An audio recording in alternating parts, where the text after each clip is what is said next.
Mis queridos, si están escuchando esto, es porque la vida, a mis 89 años, me ha enseñado una verdad innegable. A veces, la confianza es solo una ilusión, un velo que esconde intenciones que jamás imaginaríamos. Recuerdo el día como si fuera ayer. Mi hijo, Mateo, y su esposa, Valeria, me miraron con esa sonrisa que parecía tan sincera, tan llena de afecto. Me pidieron que cuidara su casa mientras ellos se ausentaban por una semana. Una escapada, dijeron, algo que no hacían en años. Incluso me regalaron una botella de vino, un tinto robusto, para mis noches tranquilas. Pero olvidaron un pequeño detalle, o quizás no, las cámaras no las apagaron. Y yo, Brianna, la anciana bibliotecaria que amaba el orden y la tranquilidad, estaba a punto de descubrir que mi santuario se había convertido en mi jaula. Al principio, no lo noté, ¿cómo iba a imaginarlo? Pero luego,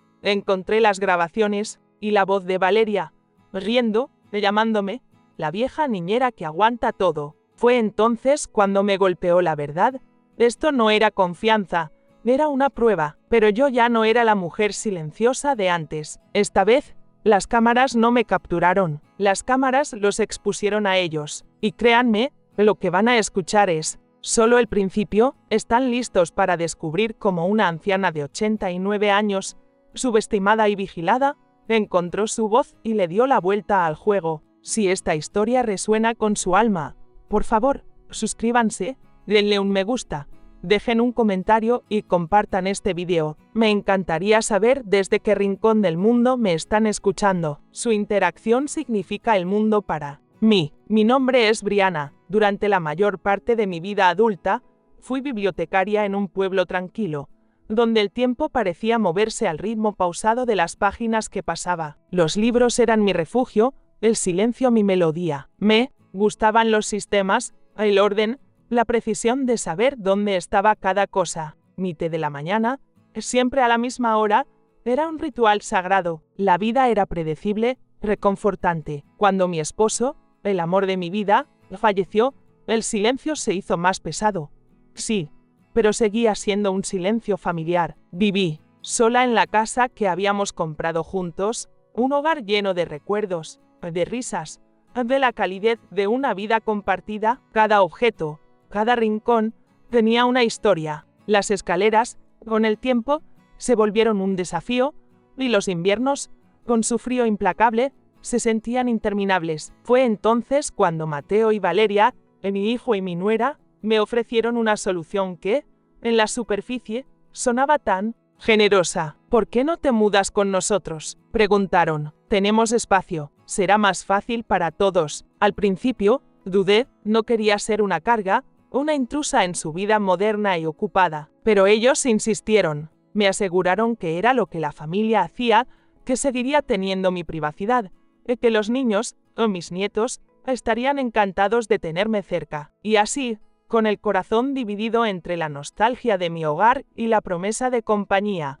me mudé a su casa. Era una casa grande, moderna, de 2 pisos, en un suburbio sin nombre, en una ciudad sin nombre, en algún lugar de este vasto país. Era hermosa, eficiente e impecable. Demasiado impecable. A veces, las encimeras blancas, los electrodomésticos de acero pulido, los pasillos que resonaban con cada paso, sin desorden, sin fotos, sin la suavidad de una vida vivida. Las paredes estaban pintadas en tonos de hueso y ceniza, el arte abstracto y frío. Tenía mi propia habitación en el primer piso, con una puerta que se cerraba, sí, pero que nunca me separó realmente del resto de la casa. No cuando Valeria. Siempre tenía una opinión sobre lo que guardaba en el armario, o cómo doblaba las toallas, o si usaba el jabón de manos, bueno, en el baño de visitas. Aún así, intenté que funcionara. Recogía a los niños de la escuela, lavaba los platos sin que me lo pidieran,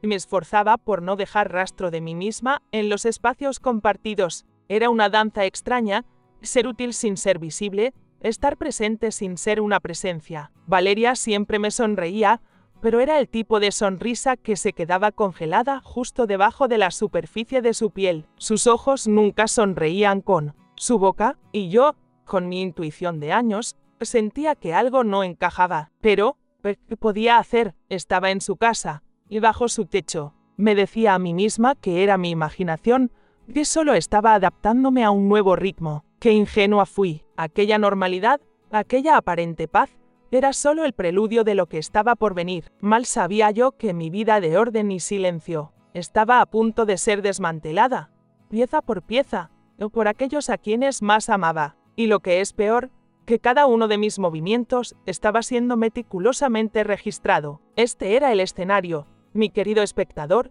el telón de fondo de la historia que estoy a punto de desvelar. Una historia que, quizás, te haga cuestionar lo que significa realmente la privacidad en la era moderna. ¿Estás listo para el siguiente acto? Fue una mañana de miércoles, a principios de mayo. Valeria llamó a mi puerta. Ya estaba vestida con lino, sosteniendo una tableta en una mano y una taza en la otra. Me dijo que se iban a un lugar paradisíaco. Por una semana, solo ella y Mateo.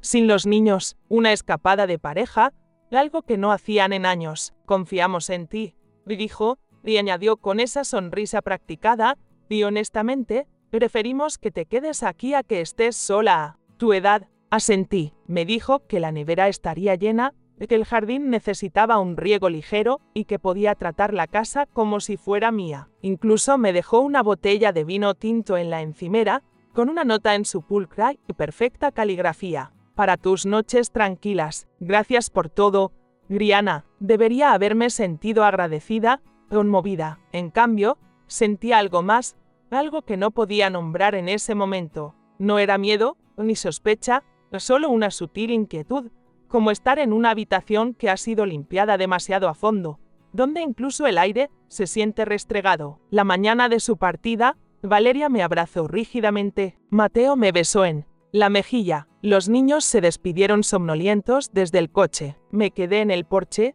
observándolos alejarse, el zumbido de los neumáticos desvaneciéndose por la calle. Y entonces, así sin más, me quedé sola, o eso pensé. Dentro, la casa estaba en silencio. Deambulé por la cocina, pasé la mano por el frío mármol de la isla, miré el vino en la encimera, abrí la nevera. Todo estaba, en efecto, abastecido, hasta las verduras precortadas en recipientes etiquetados. Las persianas estaban a medio bajar, dejando entrar la luz de la mañana que se extendía por los impecables suelos de madera. Me quedé en el centro de la sala, absorbiendo el silencio. Debería haberse sentido pacífico, pero había algo estéril en ello, algo curado, como si la casa hubiera sido preparada para una exhibición y no para ser vivida, como si alguien pudiera entrar en cualquier momento para inspeccionarla. Me sacudí la sensación. Me dije a mí misma que estaba siendo tonta. Estaba en una casa hermosa, en un jardín, con libros, con tiempo. Preparé té y me senté en mi sillón favorito junto a la ventana, tomé mi libro. Aún así, no podía quitarme la sensación de que no estaba sola, no en el sentido habitual, no en los crujidos y el tamaño de una casa vieja, sino en el sentido de que la casa misma estaba observando, y aún no me había dado cuenta de lo acertada que estaba. La primera noche, mientras me metía en la cama, lo noté, una tenue luz roja en la esquina del techo, parpadeando. Al principio, supuse que era parte de un detector de humo o una alarma de seguridad, pero el parpadeo era rítmico, vivo, un pequeño ojo persistente en la oscuridad. Apagué la lámpara y lo miré fijamente. Era demasiado pequeño para ser un detector de humo, demasiado alto para ser una cámara típica, pero había trabajado en una biblioteca el tiempo suficiente para saber cómo era un dispositivo de vigilancia. Cuanto más lo miraba, más segura estaba. Me subí el edredón hasta la barbilla y me quedé quieta, el corazón lento pero alerta. Me dije a mí misma que no reaccionara de forma exagerada. Quizás habían instalado cámaras por seguridad. Era una casa grande, tal vez les preocupaban los robos. Quizás era normal. Pero ¿por qué no me lo habían dicho? ¿Y por qué estaba en la habitación de invitados? Mal sabía yo que aquella pequeña luz era solo el comienzo de una revelación. ¿Qué cambiaría todo lo que yo pensaba sobre mi propia familia? ¿Qué más me esperaba en las sombras de esta casa aparentemente perfecta? El misterio apenas comenzaba. La mañana siguiente, intenté descartar el pensamiento. Salí a caminar, me detuve en la panadería de la esquina y compré un croissant. Me senté en el parque y observé a una mujer enseñar a su hijo a andar en bicicleta. Por unos momentos, me permití olvidar, pero cuando regresé, la casa se sentía diferente, no solo tranquila, sino tensa, como algo que espera. Empecé a notar otras cosas, el sonido de un suave clic cuando entraba en el cuarto de lavado, el sensor de movimiento que iluminaba un pasillo incluso a plena luz del día, la forma en que la asistente virtual de repente sonaba después de una frase que pronunciaba en voz alta para mí en la cocina, y el pequeño comentario casual que Valeria había hecho el mes pasado. Nos encanta nuestra casa inteligente, escucha mejor que los niños. Aquella noche, me paré bajo la luz parpadeante de mi habitación, acerqué una silla y me subí, miré de cerca y lo vi, una lente estenopeica, sutil, escondida en lo que parecía un detector de humo, pero no era uno, era una cámara, y entonces se me ocurrió, probablemente había estado grabando todo el tiempo. Bajé lentamente, mis dedos temblaban, pero no de miedo, sino de la comprensión. Esto no se trataba de seguridad, esto era vigilancia de mí. Cualquier paz que había comenzado a sentir se resquebrajó bajo esa pequeña luz parpadeante. Me quedé en el centro de la habitación y miré a mi alrededor. ¿Cuántas más había? ¿Cuánto tiempo llevaban encendidas? ¿Y por qué Valeria sonrió tan cuidadosamente cuando me entregó ese vino? La casa estaba en silencio, pero ahora sentía que estaba escuchando y observando. Y ya no me sentía como una invitada, me sentía como un sujeto en el experimento de otra persona. No dormí mucho esa noche. Me quedé bajo las sábanas,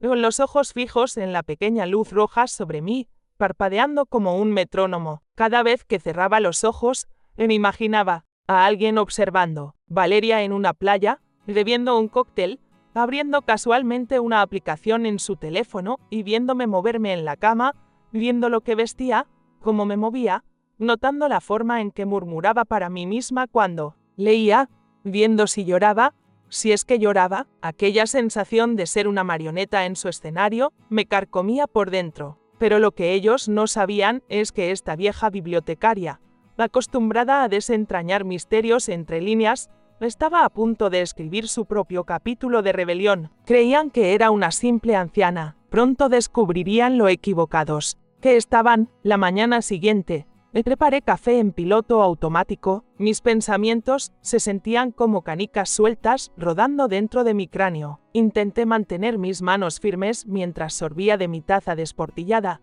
mirando la tranquila sala de estar. Tenía un nudo en el estómago, pero sabía una cosa con certeza.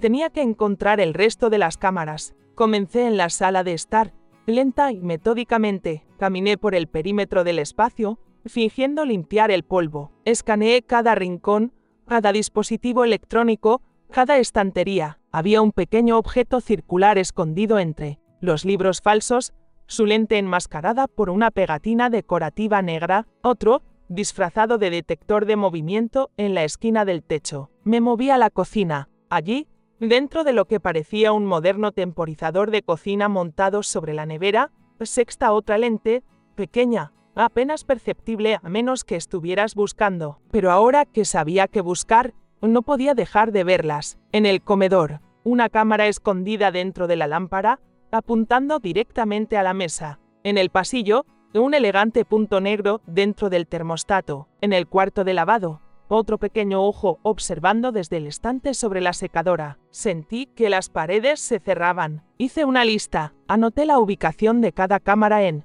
un pequeño cuaderno que encontré en el cajón de los trastos. Escribí en silencio, con cuidado. Me movía como un fantasma por la casa. Ya no era la invitada, era una detective dentro de una escena del crimen. Cada descubrimiento era un escalofrío, una confirmación de la traición. ¿Hasta dónde llegaba esta red de vigilancia? ¿Qué más habían ocultado bajo la superficie de su hospitalidad? Luego, llegué a la oficina de arriba. La habitación siempre había sido un área restringida. Valeria una vez me dijo que era donde hacía su trabajo independiente y guardaba material sensible. La puerta solía estar cerrada con llave, pero cuando giré el pomo ese día, cedió. Dudé, luego entré. La oficina no se parecía en nada al resto de la casa. Estaba desordenada, no sucia, sino ocupada. Cables corrían por el suelo y los estantes estaban apilados con cajas etiquetadas y equipos tecnológicos. En el escritorio había una computadora portátil, un monitor y una pequeña consola parpadeando con luces verdes y ámbar. Me senté lentamente frente a la computadora. Estaba abierta, sin solicitud de contraseña. El fondo de escritorio era una foto de los niños en un sendero de excursión. Había carpetas en el escritorio, una llamada registros, otra llamada grabaciones. Abrí la segunda. Dentro, los archivos estaban nombrados por fecha y ubicación. Cocina 2024 mayo 9. Sala 2024 mayo 8.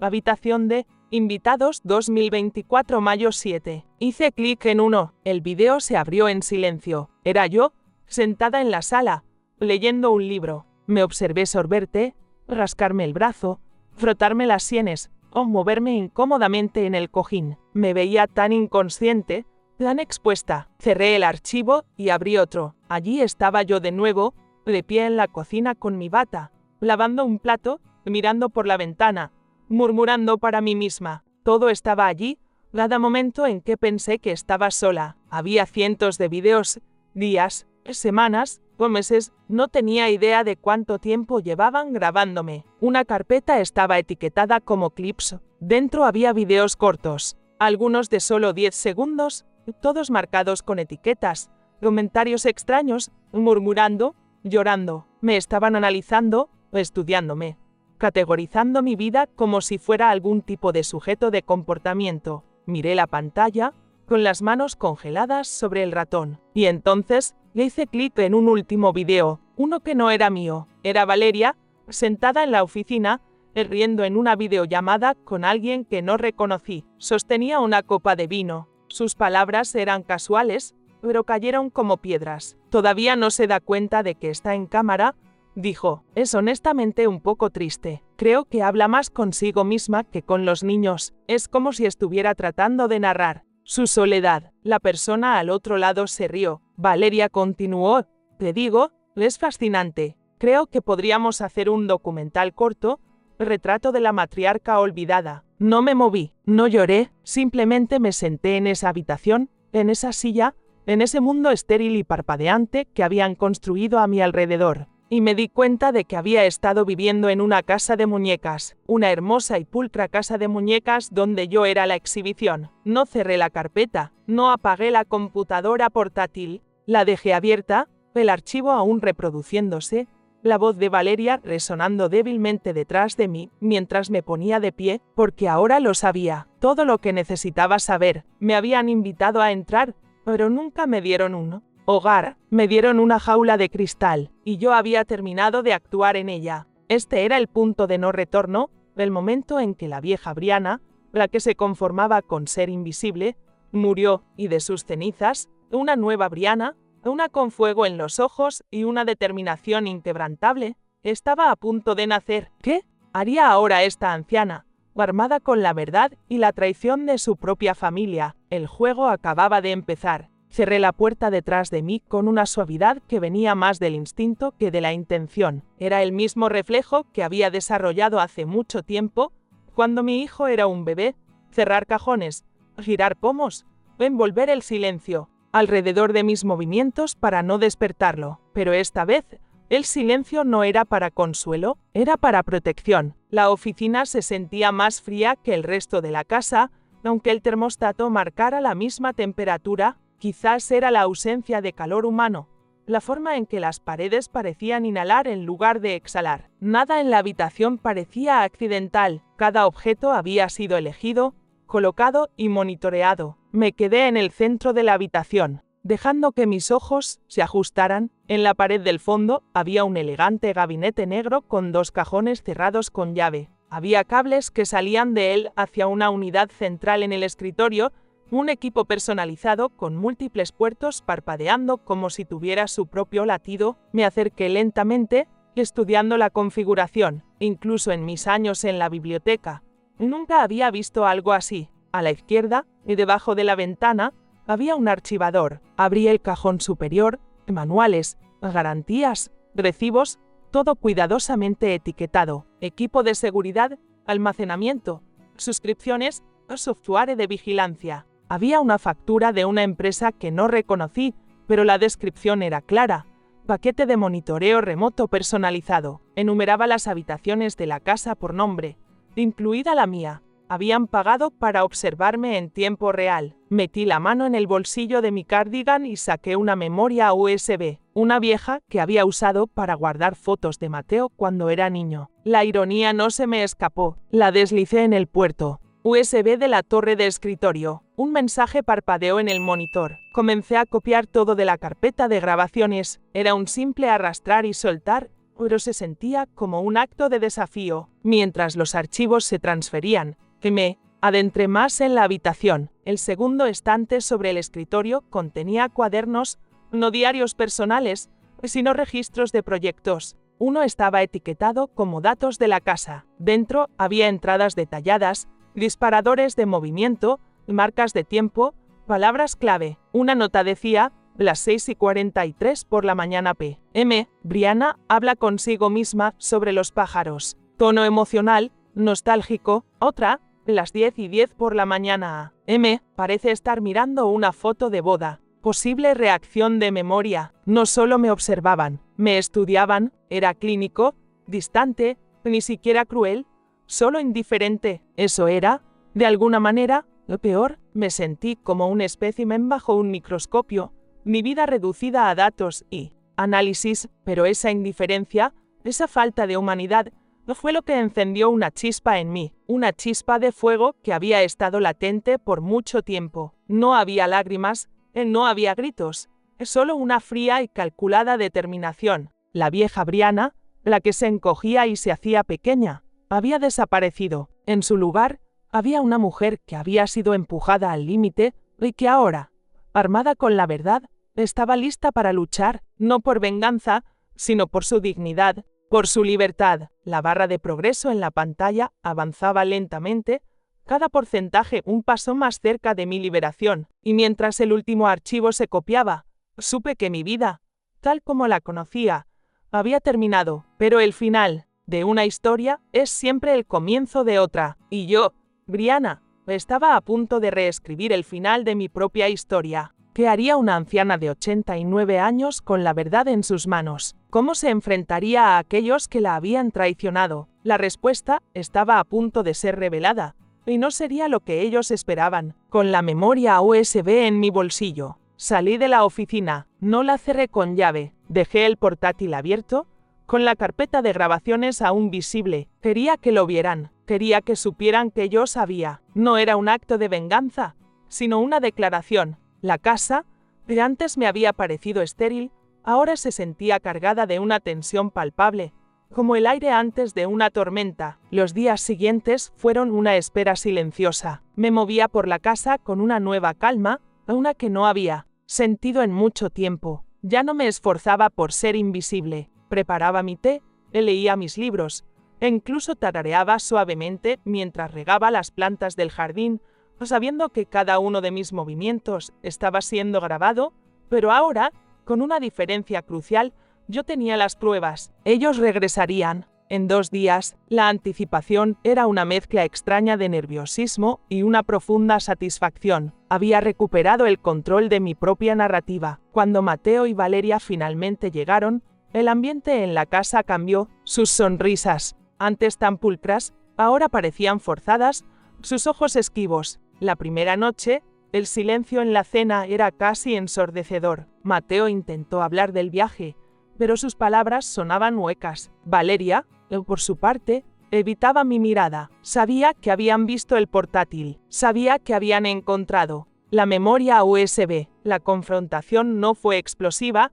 como quizás esperarían. Fue mucho más devastadora. A la mañana siguiente, después del desayuno, los llamé a la sala. Me senté en mi sillón favorito, el mismo donde me habían grabado. Leyendo, ellos se sentaron en el sofá, tensos e incómodos. «Necesitamos hablar», dije, mi voz sorprendentemente firme. Valeria intentó balbucear una excusa.